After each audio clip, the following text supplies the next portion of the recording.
राजस्थान के झुंझुनू जिले के एक छोटे से कस्बे में अभय और उसकी छोटी बहन काव्या रहते थे। बचपन से ही दोनों का रिश्ता बहुत गहरा था।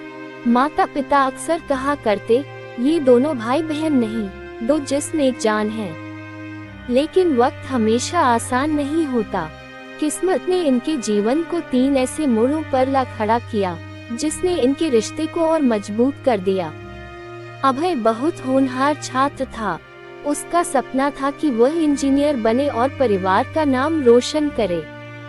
दूसरी ओर काव्या पढ़ाई में थोड़ी कमजोर थी, मगर उसका सपना डॉक्टर बनने का था।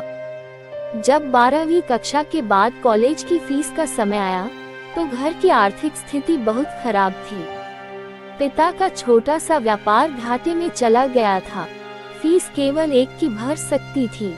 माँ ने रोते हुए कहा, अभय तू बड़ा है, तू ही समझ ले। या तो तू इंजीनियरिंग पढ़ या बहन की मेडिकल की पढ़ाई शुरू कराएं। दोनों का खर्चा उठा पाना अब नामुमकिन है। अभय ने रात भर सोचा। अगले दिन उसने पिता के हाथ पकड़कर कहा, पापा काव्या डॉक्टर बनेगी। मेरा सपना यही खत्म सही। अगर मैं पढ़ भी लूं और काव्या का सपना टूट जाए तो मैं जिंदगी भर खुद को माफ नहीं कर पाऊंगा। काव्या ने सुना तो वह सिसक पड़ी, भैया आप क्यों अपने सपने कुर्बान कर रहे हो? मैं डॉक्टर न भी बनूं तो क्या हुआ, पर आपको अपना सपना जीना चाहिए। अभय ने मुस्कुराकर कहा, तेरा सपना ही मेरा सपना है काव्या।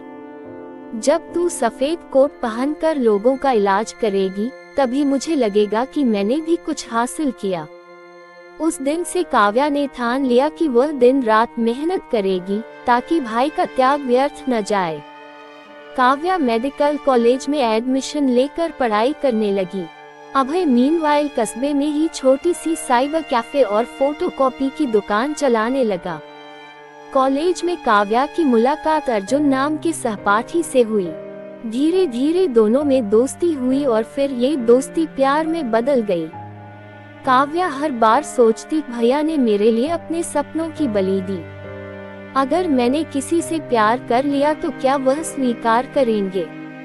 कहीं वो सोचे कि मैंने पढ़ाई पर ध्यान देने की बजाय प्यार को चुना। कई महीनों तक उसने ये बात छुपाए रखी, लेकिन जब अर्जुन ने शादी का प्रस्ताव रखा तो काव्या को लगा कि अब भाई को बताना जरूरी है। एक शाम वह घर लौटी। अभय दुकान से आया ही था। काव्या ने हिम्मत जुटाकर कहा, भैया मुझे आपसे कुछ कहना है।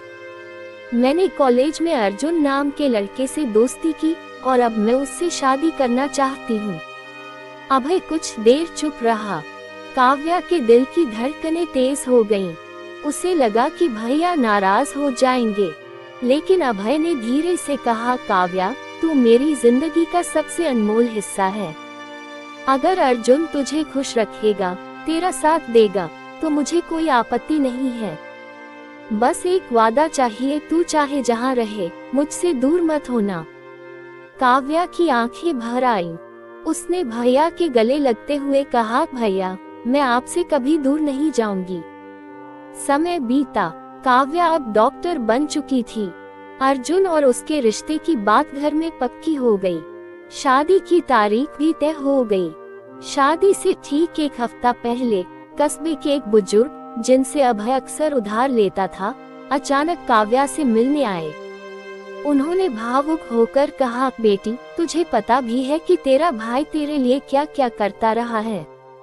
उसने सिर्फ अपने सपनों का त्याग ही नहीं किया, बल्कि कई बार तेरा फीस भरने के लिए अपनी सेहत और जरूरतों की कुर्बानी दी। तेरे भाई को शुगर की बीमारी है, मगर उसने कभी दवाई तक ठीक से नहीं खरीदी, ताकि तुझे फीस की चिंता न हो। कई बार उसने अपनी किताबें बेचकर तेरी फीस भरी। हमें लगा कि शादी से पहले तुझे ये सच्चाई जाननी चाहिए। काव्या सुनकर स्तब्ध रह गई।